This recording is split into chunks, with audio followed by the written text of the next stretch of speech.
Bismillahirrahmanirrahim. Assalamualaikum warahmatullahi taala wabarakatuh.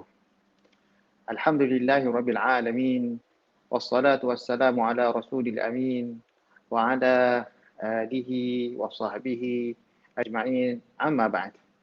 Bersyukur kepada Allah Subhanahu wa taala yang dapat kita bersua sekali lagi untuk kuliah ataupun pengajian kita berkenaan dengan maqasid syariah. Jadi sambungan kita pada minggu lepas berkenaan dengan topik ataupun perbincangan yang ada di dalam ilmu maqasid syariah itu sendiri. Jadi kita sambung semula berkenaan dengan asas 10 asas ilmu maqasid syariah ini. Seperti mana kata syair, inna mabadi'a kulli fannin 'asharah al-hadd wal mawdu'u thumma thamarah wa nisbatun wa fadluhu wal wadi' wal ismul istimdadu hukmu syari' masailu wal ba'du bil ba'd iktafa wa man dara al jami'a hadha syarafa. Kita mengatakan bahawa 10 perkara yang ada asas, 10 asas yang ada pada menceritakan tentang sesuatu ilmu. Kita telah sebut tentang definisinya, topik-topiknya. Pada hari ini kita akan sambung. InsyaAllah kita sempurnakan pada hari ini. Walaupun bukan semua kita ceritakan, kita sebutkan, kita bincangkan.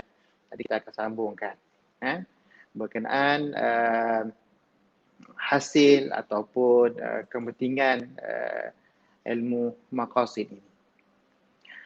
Jadi dalam kita mempelajari ilmu maqasid, hasil ni maksudnya hasil pembelajaran dia ataupun hasil kita belajar ilmu maqasid ini. Seperti mana kalau kita lihat PNP ya. PNP ni maksudnya pembelajaran dan pengajaran. Itu istilah bagi yang belajar lah, yang cikgu-cikgu tahulah, PNP dipanggil. Jadi PNP ini hasilnya ataupun kita belajar daripada ilmu maqasid ini, apa dia? Yang pertama sekali adalah meraihkan hukum-hukum mengikut kemaslahatan mukallaf berdasarkan dalil-dalil syarak. Ini dia yang pertama. Walaupun banyak, nanti kita akan sejuk sebahagian saja, tidak semualah. Itu meraihkan hukum hakam ini, itu apabila kita lihat hukum hakam kita sebutkan sebelum ini bahawa hukum itu seperti wajib, ada hukum wad'i, ada hukum taklifi, wajib, harus, sunat, rukhsah dan sebagainya. Itu meraihkan hukum hakam itu mengikut kemaslahatan mukallaf, mengikut kesesuaian mukallaf.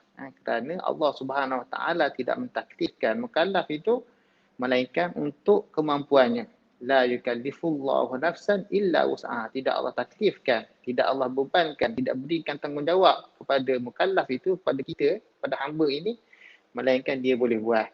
Jadi nak meraihkan hukum hakam itu kepada mukallaf itu, Allah Subhanahu Wa Taala yang letakkan.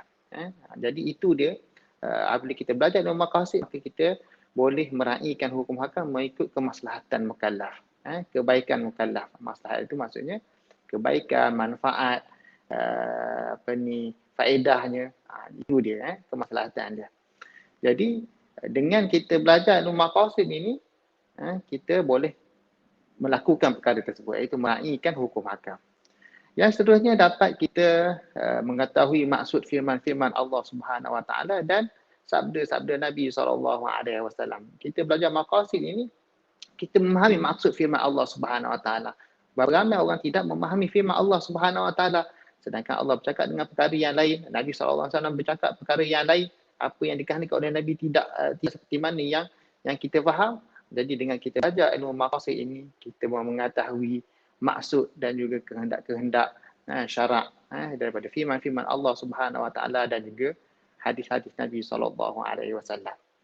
Dan yang seterusnya juga, hasil daripada kita belajar ilmu maqasid ini, kita dapat mengetahui tujuan dan juga hikmah bagi hukum hakam syarak.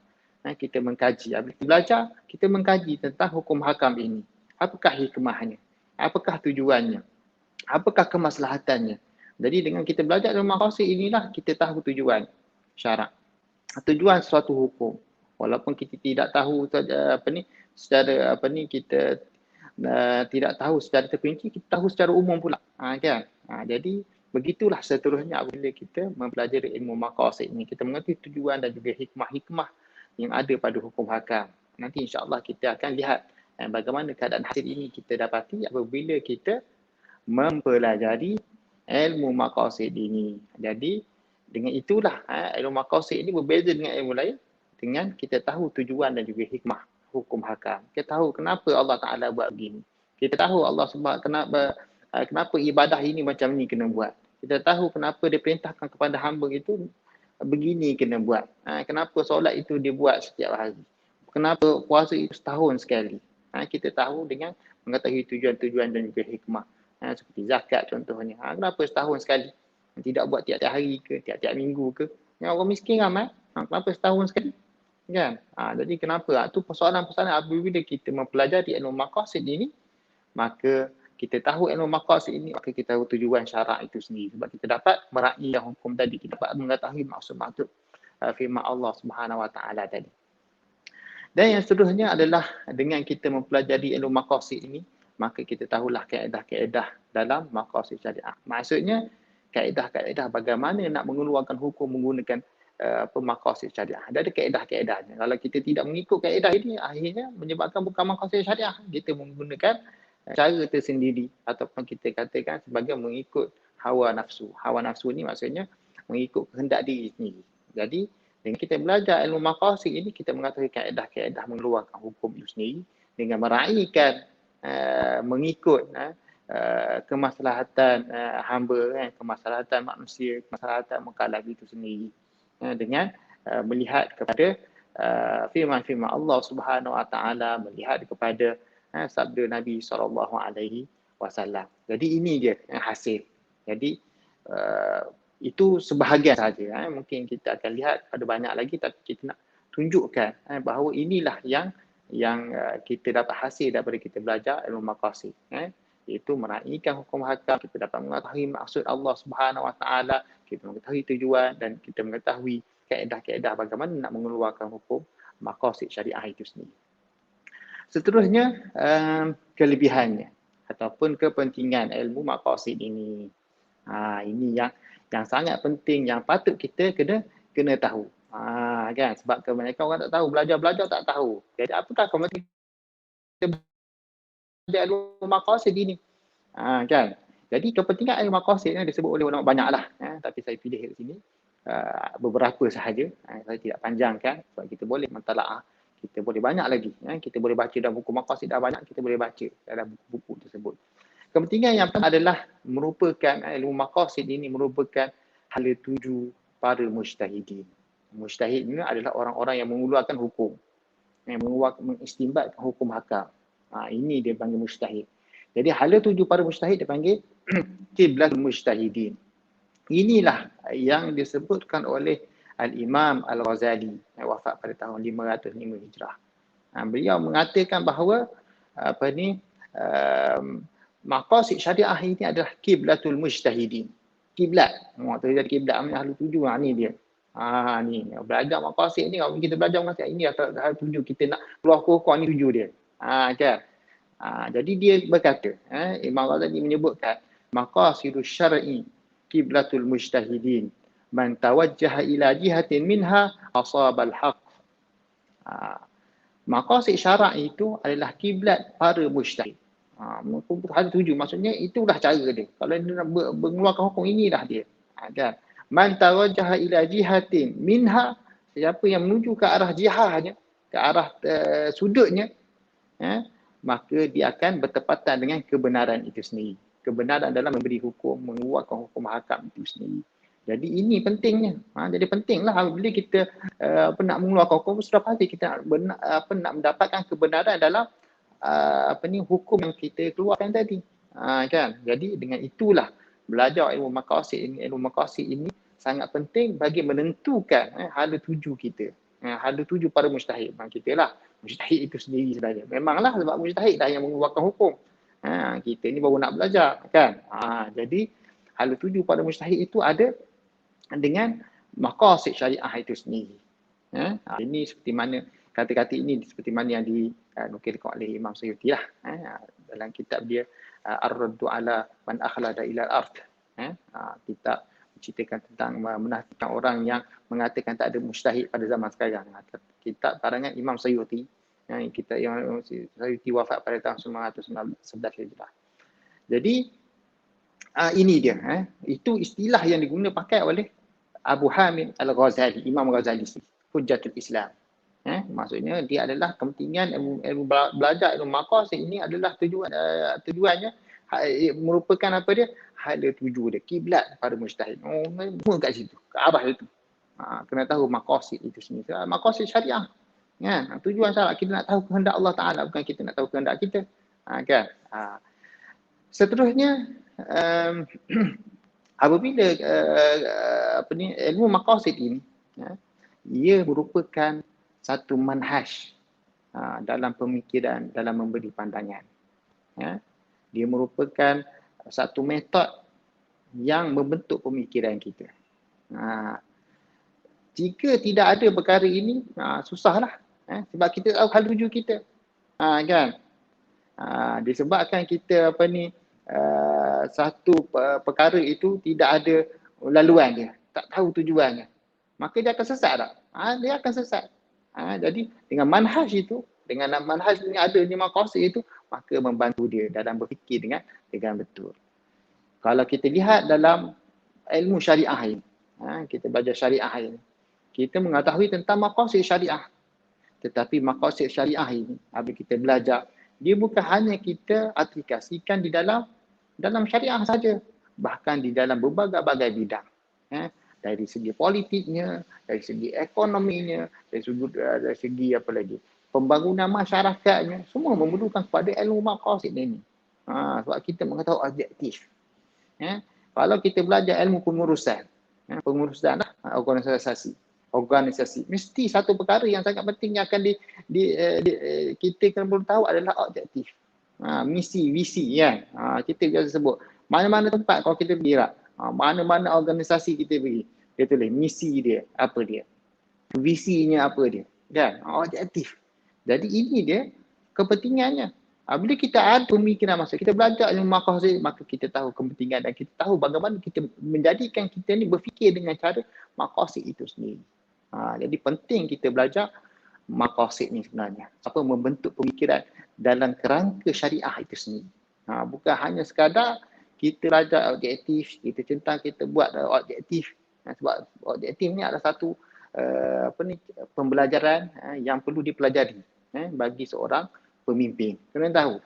Sebab salah satu cara untuk menyelesaikan masalah adalah dengan cara kita tahu tujuan. Kalau tak tahu tujuan, bagaimana kita nak tahu salah betul? Kan? Tujuan hidup kita, tujuan syarikat, barulah kita boleh membaiki suatu syarikat itu, boleh membaiki masyarakat, boleh membaiki sebagainya lah. Jadi kita terarah ke arah objektif yang kita lah tentukan. Jadi apabila kita belajar pemikiran maqasid ini atau kita belajar ilmu maqasid ini, kita dalam kepala kita sudah ada pemikiran tentang bagaimana kita ceritakan tentang tujuan-tujuan ini. Jadi sangat penting belajar ilmu maqasid ini, membentuk pemikiran kita, meluntukkan pandangan kita dalam rangka sesuatu bagi organisasi dan sebagainya. Jadi itu sangat penting. Sebab apa? Seorang yang belajar ilmu maqasid ini sudah pasti dia akan dia melihat sesuatu perkara itu secara meluas. Sebab dia nak tahu apakah tujuannya. Jadi dia akan memandang semua sudut. Dia bukan hanya pandang satu sudut, bahkan dia memandang secara menyeluruh dan luas. Bukan hanya sekadar satu tempat, satu sudut kecil saja, tapi dia adalah satu rambang yang luas bagi menjelaskan makna dan juga tujuan bagi satu perkara. Jadi ini dia pemikiran maqasid. Dia panggil pemikiran maqasid lah sebab kita dah ada di manhaj. Jadi dalam cara kita berfikir. Jadi ini pentingnya belajar ilmu maqasid. Jadi sangat penting lah. Biasa kalau kita orang cerita tentang maqasid, biasa orang sebut, mesti sebut tentang menjaga harta, menjaga jiwa, menjaga agama, memelihara diri kan, memelihara kesihatan. Yang 5 kita sebut seperti yang salah satu di antara kita sebut tadi, jiwa, agama kan. Jadi pemeliharaan atau penjagaan ini dah menjadi satu pemikiran. Apabila orang belajar maqasid, sebut ni, ni kan, ni jaga agama ni. Kan orang kata, ini memelihara harta ni. Kan kita dah ada pemikiran itu. Maksudnya kita tahu objektif kita, tujuan syarak. Bukan lagi pemikiran-pemikiran yang tidak tentu arah. Tapi dengan pemikiran-pemikiran syarak itu sendiri. Jadi kita berfikir dengan cara syarak. Ni menjaga agama, ni menjaga jiwa, menjaga akal, menjaga harta, menjaga nasab dan juga keturunan. Jadi sangat penting perkara ni. Kita kena belajar. Orang itu penting belajar ilmu maqasid. Cara kita berfikir itu dengan lebih baik. Seterusnya adalah kita belajar ilmu maqasid ini, kita dapat menghilangkan rasa jemu kita. Kan? Dapat memotivasikan gerak kerja kita. Betul.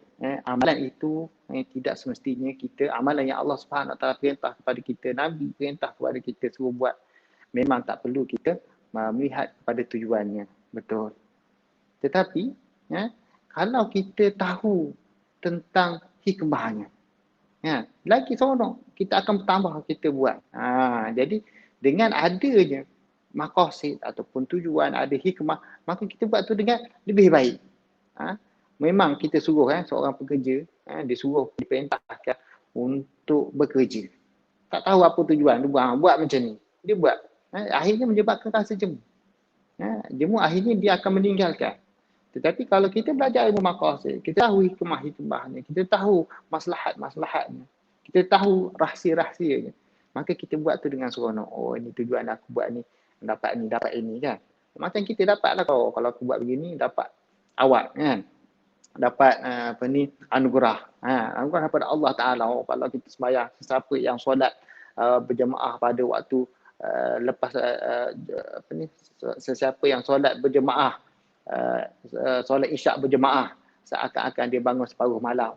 Kan orang seronok dengar. Seakan-akan bangun semua. Tak bangun malam lah kan. Dia kena bangun malam juga kan. Tapi maksudnya dia ada kehendak untuk dia pergi sembahyang jemaah. Siapa yang bangun solat berjemaah, solat subuh berjemaah, seakan-akan dia bangun sepanjang malam. Kan? Jadi dia ada usaha untuk bangun untuk pergi sembahyang jemaah. Walaupun dia tak pasal nak bangun tahajud tak boleh. Sembahyang jemaah paling kurang. Jadi begitu. Jadi apabila kita tahu hikmahnya, seperti mana dalam hadis menyebutkan bahawa kalaulah seorang itu mengetahui apa yang dapat pada solat fajar itu secara berjemaah, niscaya dia akan pergi secara merangkak. Tu saya merangkak kelebihan tu. Jadi menceritakan tentang kelebihan itu. Oleh itu apabila kita tahu tentang hikmah, maka kita dapat melaksanakan ibadah itu, dapat melaksanakan arahan itu, dapat meningkatkan segala larangan itu dengan tenang hati, mudah. Memanglah maksudnya kita terima apa saja yang diperintahkan kepada kita. Tapi dengan adanya hikmah-hikmah itu membentuk kita, memotivasikan diri kita untuk terus bekerja, terus beramal soleh tanpa rasa jemu. Kan? Apabila kita dapat hikmah-hikmah tu, kita tahu hikmahnya. Kan? Oleh itu orang yang mengetahui hikmah Allah Ta'ala dalam akidah lah, kalau kita lihat kan, tentang dalam keadaan corona kita sekarang ni, wabak ni kan, kena ada keluarga kita yang kena corona, kena sakit, ada yang meninggal. Kita merasakan bahawanya adanya hikmah kan. Akhirnya kita redha, kita tak stres, kita rasa kita tenteram hati kita. Jadi itu dia. Apabila kita tahu hikmah Allah Ta'ala, kita rasa inilah hikmah Allah Ta'ala. Allah mengujikan kita, Allah menjadikan kita ni pahala kepada kita atas kesabaran kita. Jadi kita tahu hikmah-hikmah itu, kita memahami hikmah Allah Ta'ala, wisdomnya, apa yang Allah Ta'ala lakukan itu kan, maka dengan itu kita dapat meneruskan amalan kita. Jadi ini sangat penting. Bukan hanya sekadar kita tahu hukum buat, kan, boleh, tak ada masalah. Tapi dengan adanya belajar maqasid ini, kita tahu hikmah-hikmah, kita tahu rahsia-rahsia ini, maka kita dapat menggerakkan kerja kita dengan lebih baik, dengan lebih elok, dengan kita sempurna sesempurnanya. Akhirnya kita solat dengan sempurna, solat berjemaah secara sempurna. Tidak lagi kita sembahyang seperti sebelum ini, tak tahu apa dia, kan. Jadi itulah dia. Jadi inilah 10 asas-asas yang kita boleh bincangkan dalam ilmu maqasid. Di antaranya lah, walaupun saya tak sebutkan semua, tapi inilah perkara-perkara yang saya highlightkan untuk menceritakan tentang maqasid, kita fahami tentang maqasid itu sendiri. Jadi kita dah faham dah. Bila kita tahu 10 perkara, 10 asas yang kita sebut tentang definisinya, tentang topik-topiknya, tentang hasil buahnya, tentang kepentingannya. Jadi dengan kita tahu perkara-perkara tersebut, akhirnya kita dapat menggambarkan tentang ilmu maqasid. Dah sekarang ni kita sebenarnya kita dah tahu dah ilmu maqasid itu macam mana. Tak payah dah kita belajar. Bukan macam tu. Kita dah faham. Maksudnya kita tahulah apa yang ada dalam ilmu maqasid. Kan maksudnya paling kurang kita faham, tahu. Jadi dengan itu kita penting kita mengetahui asas-asas ilmu ini. Jadi itu dulu berkaitan dengan asas-asas yang 10 dalam ilmu maqasid itu sendiri. Jadi kita beralih kepada topik yang seterusnya. Bila kita menceritakan tentang maqasid syariah ini, apa biasanya orang akan sebut maqasid, maslahah, mafsadah, objektif, tujuan, hadaf, hadaf ni maksudnya bahasa Arab tujuan lah, tujuan kita, niat hati kita, itu maksud maqasid. Tetapi kita kena faham, nak belajar maqasid ini, kita nak tahu maqasid ini, dia ada peringkat. Ada peringkat, bukannya senang-senang. Kita sebut pada awalnya bahawa ada di antara ulama mengatakan bahawa maqasid itu adalah dimasukkan dalam ilmu usul fiqh itu sendiri. Memanglah lebih kurang macam tu. Jadi kita akan tengok bagaimana kita nak mengenali peringkat-peringkat dalam kita mengetahui maqasid syariah ini sendiri. Dalam ilmu maqasid syariah ini, peringkat yang pertama yang perlu kita tahu maqasidnya. Maqasid apa? Maqasid syariah maksudnya maqasid syari'. Kalau kita sebut maqasid syariah itu maqasid syari', maqasid penggubat yang menggubatkan undang-undang itu Allah Subhanahu Wa Taala. Okey, kita kena tahu tujuan dia. Jadi tujuannya kita nak tahu kat mana yang yang kita nak tahu tujuan itu melalui kata-katanya, melalui kalamnya, melalui sabda-sabdanya, melalui firman-firmannya. Jadi maqasid yang patut kita kena tahu, apa yang perlu kita kehendaki adalah mengetahui maqasid al-kalam ataupun maqasid al-khitab. Maqasid ucapan lah kita panggil. Maqasid al-khitab maksud ucapan, maksudnya apakah tujuan dia cakap? Kalau kita tanyalah, kenapa kita kata maqasid? Sebab apa? Kadang orang tak faham soalan. Contohnya lah, orang kata, biasa orang kata kalau kita jawab soalan biasa lah. Orang kata apa? Sesungguhnya, dia kata, orang kata berkenaan dengan soalan biasa. Sesungguhnya memahami soalan itu separuh daripada jawapan. Ya betul. Kan? Sebab apa? Kita dah faham soalan. Maka kita jawab dengan betul. Kalau kita tak faham soalan, bagaimana kita jawab dengan betul? Kan? Jadi itu dia. Kita kena faham apa yang dinyatakan. Apa yang disoalkan. Begitu juga dengan kalamullah. Begitu juga dengan sabda-sabda Nabi SAW. Kita kena tahu apa yang dimaksudkan. Jadi yang dimaksudkan kita panggil maqasid. Tujuan itu. Apakah kehendak Allah Ta'ala? Maqasid itu kehendak Allah Ta'ala dalam ayat itu. Kan? Jadi ini dia peringkat yang pertama yang patut kita kena tahu. Bukan hanya memang biasanya orang tak mencerita tentang perkara ini. Kita akan cerita satu lagi perkara nanti kita akan ceritakan. Biasa orang cerita yang peringkat yang kedua, bukan peringkat yang kita sebut ini. Tapi ini sebenarnya maqasid kita kena tahu. Contohnya, saya beri contoh. Dalam firman Allah Subhanahu, sebab apa? Kita katakan kena tahu tujuan ini.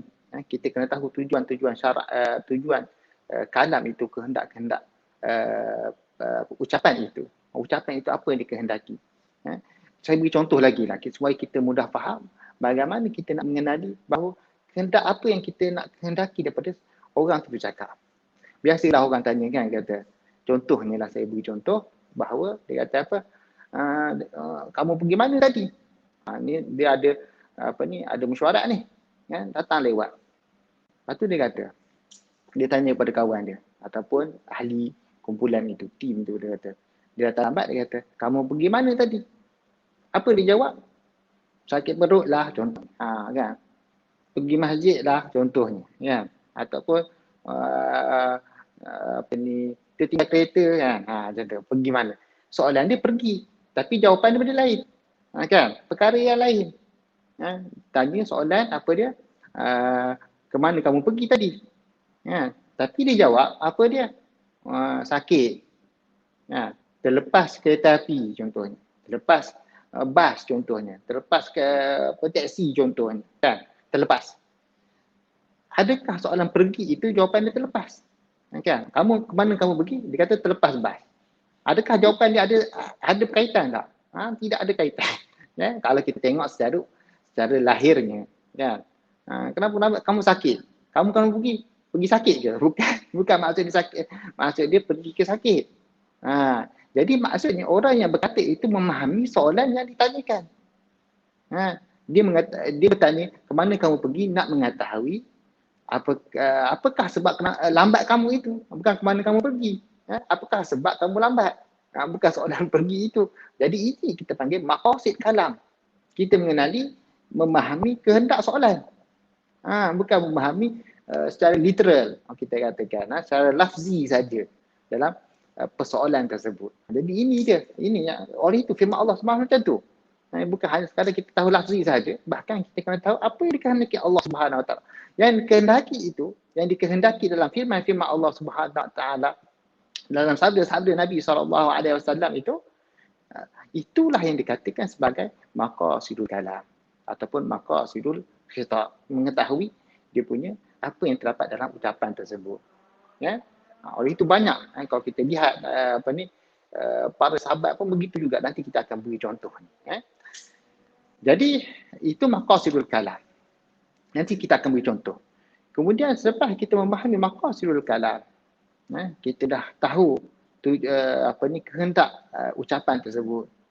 Jadi kita kena tahu apakah tujuan hukum tersebut. Maka dia panggil maqasidul ahkam. Contohnya hukum wajib solat contohnya. Kan? Allah kata, Allah Subhanahu Wa Taala berfirman, Allah Subhanahu Wa Taala berfirman, aqimus solah, dirikan solat. Kan? Dirikan solat. Jadi tujuan soalan itu, maqasid kalam pada ayat ini, dirikan solat. Apakah tujuan kehendak soalan ini, kehendak ayat ini? Pertama, perintah aqimu, sebab ayat perintah kan. Aqimu tu perintah, dirikanlah, kan, perintah. As-salah, apa yang dikehendaki? Solat, dirikan solat, perintah untuk solat. Okey, kita dah faham maksud solat. Sekarang kan, dan satu lagi dia kata, apakah tujuan perintah itu? Kan, tujuan perintah itu untuk apa? Maka kita panggil maqasidul ahkam. Apakah hukum perintah tadi? Apakah maqasid daripada hukum perintah tadi? Kan? Jadi Allah Subhanahu Wa Taala berfirman, aqimis salata li dzikri, dirikan solat untuk mengingati aku. Jadi kita tahu tujuannya.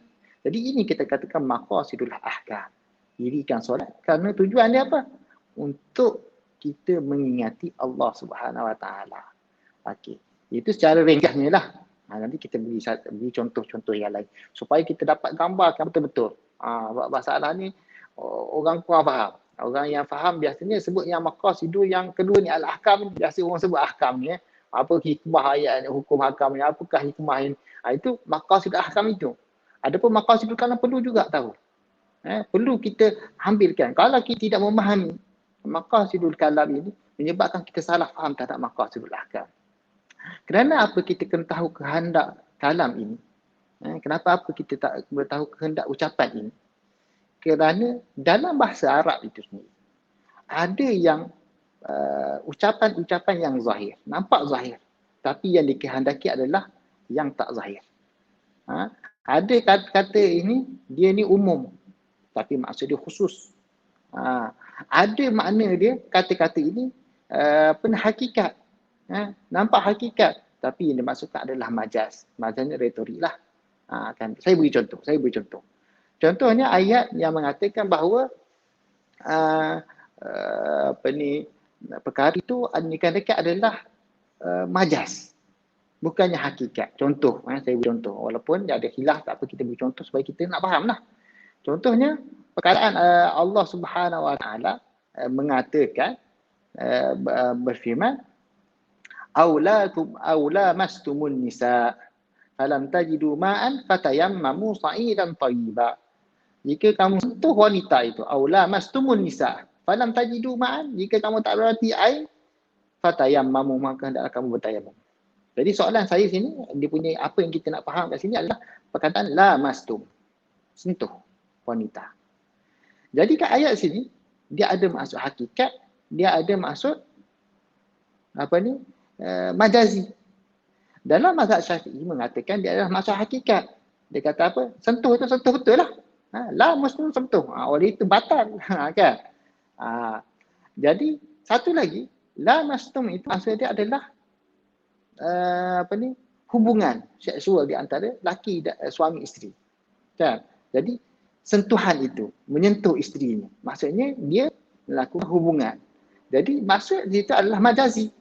Sentuh yang dimaksud hakikatnya adalah sentuh betul lah. Tetapi dimaksudkan dengan majazi itu adalah dengan makna di sebaliknya. Simbolik itu. Jadi ini dia mengenali mengetahui kehendak ucapan itu sendiri. Kan? Jadi dengan itu maka para ulama khilaf. Oleh itu kita kena faham. Oleh itu kena tahu maqasid kalam ini, tujuan ucapan ini. Ada yang umum, ada yang khusus. Contohnya Allah Nabi SAW bersabda, kullu bid'atin dalalah wa kullu dalalatin finnar. Setiap yang bid'ah itu sesat dan setiap sesat itu api neraka. Okey. Setiap di sini kan kita katakan kul ini semualah. Bukannya satu. Kul maksudnya semua, setiap. Kullu bid'atin, setiap yang bid'ah itu sesat. Okey. Jadi itu dari sudut kita literalnya kita faham bahawa dia adalah semua lah, umum, semua sekali. Kan? Tetapi para ulama mengatakan bahawa setiap di situ ayat itu menunjukkan umum yang ada khusus. Bukan umum memang tersebut umum, tetapi dia ada khusus-khususnya. Dengan dari dalil inilah kan? Jadi maksudnya bukan semua bid'ah itu adalah sesat, adalah haram. Jadi ulama mengatakan bahawa dia ada khusus. Contohnya bid'ah dalam adat. Nabi bersabda setiap yang bid'ah. Maksudnya semualah, sama adat kita, muamalat seharian kita ataupun dalam ibadat itu sendiri. Umum. Kan? Jadi dia ada dalam ibadat, dalam adat. Kan? Jika kita katakan dia khususkan dalam ibadat, maka kita mengkhususkan. Jadi khusus itu dipanggil sebagai umum yang dikhususkan. Kan? Jadi ini dia. Kita kena faham. Jadi bahasa Arab macam tu. Ada bermacam-macam. Jadi kita nak mengenai kehendak kalam itu, maka kita perlu tahu maqasid al-kalam ini sendiri. Seterusnya, kita nak bincangkan satu ayat firman Allah Subhanahu Wa Taala dalam surah At-Taubah ayat 103. Ba'da a'udzu billahi minasyaitonir rajim. Bismillahirrahmanirrahim. Khudh min amwalihim shadaqatan tutahhiruhum wa tuzakkihim biha wa shalli 'alaihim inna salataka sakanun lahum wallahu samii'un 'alim. Yang bermaksud ambillah, khudhnya maksudnya ambillah kamu, min amwalihim, min daripada amwalihim, harta-harta mereka. Saya terjemahkan harfiah supaya kita nampak, sebab kita nak tahu maqasid kalam tu, tahulah perkataan-perkataan tu kan. Daripada min amwalihim, daripada harta-harta mereka, sadaqatan, sebagai menjadi sedekah. Ambil ini sebagai sedekah. Menjadi dia tu sedekah. Ambil harta tu sebagai sedekah. Itu maksudnya. Tutahhiruhum, untuk membersihkan mereka, wa tuzakkihim biha, dan menyucikan mereka, wa shalli alaihim, dan berdoalah untuk mereka, inna salataka sakanul lahum, sungguhnya doa kamu itu wahai Muhammad memberi ketenangan kepada mereka, memberi ketenteraman kepada mereka. Wallahu sami'un alim, sesungguhnya Allah lah yang maha mendengar lagi maha mengetahui. Jadi kita tengok ayat ini. Kita tengok ayat ini. Pertama perkataan khudh, ambillah.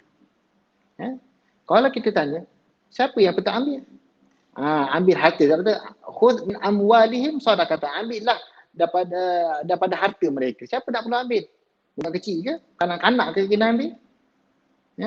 Ke orang dewasa kena ambil? Ke siapa yang perlu ambil? Pemerintah ke kena ambil? Amin ke kena ambil? Jadi kehendak soalan itu, kehendak siapakah itu? Kita kena persoalkan. Itu dipanggil maqasidul kalam. Siapa kena ambil? Ambillah. Kan? Kan? Jadi ambil itu sendiri, perkataan ambil itu, dia adalah satu perintah. Para ulama mengatakan dan usul fiqh mengatakan bahawa perintah itu adalah wajib. Ada yang mengatakan perintah itu sunnah, ada macam-macam lah. Tapi kita katakan bahawa perintah itu adalah wajib. Maka wajib kepada siapa? Siapa yang perlu ambil harta tersebut? Itu persoalan yang dikehendaki. Bagaimana kita faham siapa yang perlu kita ambil? Bagaimana kita nak menceritakan tentang hukum hakamnya? Jadi kena cari ayat-ayat Quran, hadis-hadis yang lain yang menceritakan tentang siapakah yang patut ambil. Pemerintah ke amil ke siapakah dia. Kan? Bukan budak kecil dah, sudah pasti dah budak kecil tak boleh lah. Kan? Budak-budak kecil kanak-kanak kan. Memang tak boleh kita ambil harta orang. Pergi jumpa orang ambil harta. Tak boleh. Min amwalihim. Daripada harta-harta mereka. Amwal ini, harta ini. Adakah apa-apa harta rumah dia ke, kereta dia, ambil harta dia, ambil kereta dia, ambil rumah dia. Adakah begitu? Kan? Jadi tak memahami apakah harta itu, kena fahamlah kehendak syarak. Kena cari hadis-hadis lain, cari firman Allah Subhanahu Wa Taala mengatakan apakah yang dikatakan harta yang perlu diambil itu. Kan? Jadi kena. Jadi ini dipanggil kehendak. Ucapan itu apa yang dikehendaki oleh ucapan. Bukan semua pergi ambil jumpa orang tu kaya sikit bisnes, ambil duit dia. Tak boleh. Kan? Dia ada dia punya tu, apakah harta yang perlu diambil? Ambil kereta dia. Kaya ni kita ambil dah kereta dia ni sebagai sedekah. Kan? Tidak macam itu. Kemudian kita katakan lagi sedekatan, sedekah. Sedekah ni dalam bahasa Melayu sebut sedekah ni sumbangan sunat lah, kita beri sedekah kan. Tapi sedekah itu maksudnya zakat. Zakat lah. Sedekah tu zakat. Innama sadaqatu lil fuqara'i wal masakin. Sebenarnya sedekah itu bagi para fakir miskin. Sedekah dia sebut zakat situ. Walaupun ada badan firman Allah Subhanahu Wa Taala yang lain, aqimus solah wa atuz zakah. Jadi zakat sama dengan sedekah tu sama je. Zakat dengan sedekah benda yang perkara yang sama. Cuma kita membezakan, masyarakat kita lah membezakan di antara zakat dan sedekah. Sedekah itu perkara sunat, zakat itu perkara wajib. Tapi dalam bahasa Arab sama je. Dalam firman Allah Subhanahu Wa Taala sama je. Sedekah dengan zakat itu perkara yang sama. Jadi ambillah harta mereka sebagai sedekah. Tutahhiruhum wa tuzakkihim biha. Untuk membersihkan mereka dan menyucikan mereka. Apa yang nak dibersihkan? Apa yang nak disucikan? Wa salli alaihim, dan perintah kepada Nabi supaya berdoa kepada mereka. Jadi dalam ayat ini, kita banyak perkara kita perlu bincangkan. Kita tahu apakah kehendak Allah Ta'ala. Apakah permintaan ayat itu. Suruh ambil harta. Kan? Tu kita kena tahu. Ambil harta mana satu. Kereta ke, rumah ke. Kan? Kepada siapa ayat ini ditujukan? Siapakah kena ambil? Kan? Siapakah dia? Apakah jenis harta yang perlu disedekahkan? Yang perlu dizakatkan? Kan? Apakah syarat harta tersebut? Syarat-syarat harta tersebut, semua harta dia ke? Ataupun sebahagian? Berapa banyak? Kan? Ada haul, tak ada haul. Jadi kita kena tahu perkara ini dipanggil maqasidul kalam. Ini perkara yang pertama yang patut kena, sebelum nak cerita tentang maqasidul ahkam, maka kita kena tahu perkara ini dulu. Jadi kepada siapa perlu kita sedekahkan? Dah kata saudara tutahhiruhum, untuk ambil harta tak fikir pada siapa pula. Takkan ambil saja. Kan? Jadi mesti nak pergi kepada siapakah dia. Jadi persoalan-persoalan ini dipanggil maqasidul kalam. Maqasid ucapan. Maksudnya maqasid apa yang terdapat dalam teks Quran dan juga hadis Nabi SAW. Nabi cakap tu apa dia Nabi nak. Quran Allah Subhanahu Wa Taala berfirman, apa yang Allah Subhanahu Wa Taala kehendaki dalam ayat tersebut. Seperti mana yang kita baca ayat ini. Kemudian maqasidul ahkam. Maqasidul ahkam itu apakah tujuan harta itu diambil? Contoh soalannya. Tujuan apa? Untuk apa nak ambil harta tersebut? Tutahhiruhum wa tuzakkihim biha. Untuk mensucikan mereka, membersihkan hati mereka. Kan? orang kedekut, ya. Takut jadi orang kedekut, jadi nak bersihkan hati mereka supaya hilang sifat-sifat kedekut, mesra dengan masyarakat. Keluarkan harta ni untuk berkorban untuk orang lain. Bukan dia seorang je dia boleh kaya. Jadi kita kena tujuan tu untuk tahirun, untuk menyucikan hati mereka, hati yang keras, hati yang yang bakhil, hati yang kedekut. Jadi untuk menyucikan hati mereka dengan sedekah itu tujuan dia untuk menyucikan hati mereka, untuk membersihkan harta mereka sendiri. Harta itu ada hak orang miskin. Maka untuk membersihkan harta-harta mereka. Jadi kena tahu apakah tujuan harta itu diambil. Kenapa diambil daripada pemiliknya? Kan sebab dia kaya lah kan. Sebab dia lebih. Contohnya orang tu ada seekor ayam. Kena ambil harta dia tak boleh. Sebab mana cukup kan. Ayam contohnya. Kambing. Ada seekor, 25 ekor kambing. Tak kena lagi. Sampailah 40 ekor kambing barulah kita ambil. Kan? Jadi perkara itu kita kena tahu. Kenapa dia ambil. 5 ekor unta dan sebagainya. Jadi nak tahu kenapa dia ambil daripada pemiliknya. Sebab apa? Dia pemiliknya di antara cerita lah sebutkan. Di antaranya adalah pemilik itu dia mendapat nikmat daripada Allah Subhanahu Wa Taala, harta itu berkembang. Bukan hanya dia seorang je yang dia memiliki, maka dia perlu berkongsi kepada orang lain dengan cara bersedekah tadi, cara zakat tadi. Kemudian kenapa diberikan dengan kadar yang diambil kepada orang lain? Kena kadar ni. Rupa ayat tak jelas, tapi kenapa dia beri? Ni banyak ni kena beri, ni banyak ni kena beri.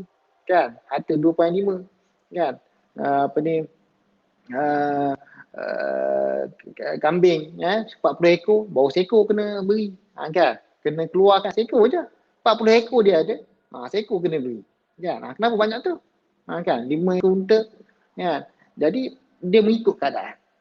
Kan? Apakah faedah diberikan kepada orang yang ditentukan? Kenapa diberikan kepada asnaf tu? Asnaf zakat. Walaupun ayat ni tak sebut, tapi persoalan-persoalan itu timbul. Untuk diberikan kepada siapa? Apakah hikmah persyaratan? Apakah hikmahnya? Tadi tersebut tadi. Untuk membersihkan diri kita, menyucikan hati kita. Itulah perkara yang kita boleh ambil daripada maqasidul ahkam. Jadi ini dia, apabila kita nak belajar ilmu maqasid, maka kita melalui peringkat-peringkat ini, bukan hanya sekadar kita mengetahui maqasidul ahkam saja, bahkan maqasidul kalam itu sangat penting. Saya akhiri dengan satu kisah para sahabat. Di dalam peperangan Bani Quraizah. Nabi SAW apabila selesainya perang, Nabi meminta kepada sahabat, sahabat dah nak berhenti ni. Jadi meminta para sahabat untuk sama pergi berang ke Bani Quraizah. Maka Nabi SAW bersabda kepada para sahabat yang berperang sekali ni. Maka Nabi bersabda, la yusalliyanna ahadakum al-asra illa fi Bani Quraizah. Janganlah kamu solat asar, janganlah salah seorang dari kamu ini solat asar melainkan di Bani Quraizah. Jadi perjalanan dia mereka berjalan. Jadi perintah lah. Jangan solat, tengok ayat dia. Jangan solat asar melainkan di Bani Quraizah. Jadi jalan dengar perintah Rasulullah, maka mereka pergi berjalan. Pergi ke Bani Quraizah. Dalam perjalanan ni ada yang para sahabat ini solat dalam waktu. Masuk waktu solat asar. Kan? Sembahyang. Tapi ada sebahagian lagi tak solat. Soal Nabi kata apa? Jangan solat. Melainkan kat Bani Quraizah. Mereka tidaklah sampai ke Bani Quraizah mereka sampai maghrib. Dah maghrib dah naik, dah gelap dah. Maghrib. Maka mereka solat situ. Maka mereka khilaf. Kenapa solat kamu tak solat pada waktu? Kan? Ada yang mengatakan gini. Akhirnya mereka beritahu kepada Nabi SAW. Kan? Wahai Rasulullah, gini-gini keadaan. Maka Nabi kata, ini pun betul, ini pun betul. Jadi, bagaimana mereka memahami? Kan? Ayat ni kata, sebab apa? Nabi bukan yang mengatakan bahawa solat pada waktunya. Yang mengatakan solat asar tadi, bukan kat Bani Quraizah sebenarnya waktu. Nabi maksudkan, janganlah kamu solat di asar melainkan di Bani Quraizah. Maksud Nabi suruh cepat, segera ke sana. Kamu semayang cepat-cepat, jangan nak lambat-lambatkan. Kan? Siapa nak pergi semayang ni, nak pergi berwudu, nak pergi macam-macam lagi lah. Nak berehat ke adung, nak berehat. Kalau nak semayang ni, berehat-berehat pula kan. Jadi tak ada rehat-rehat. Maka perlulah dia, terus cepat. Solat terus pergi. Itu maksudnya bagi orang yang mengatakan solat pada waktunya. Yang mengatakan bahawa solat dia waktu, sebab Nabi kata begitu. Mereka memahami secara luaran, yang ini memahami secara apa yang dikehendaki oleh Nabi SAW.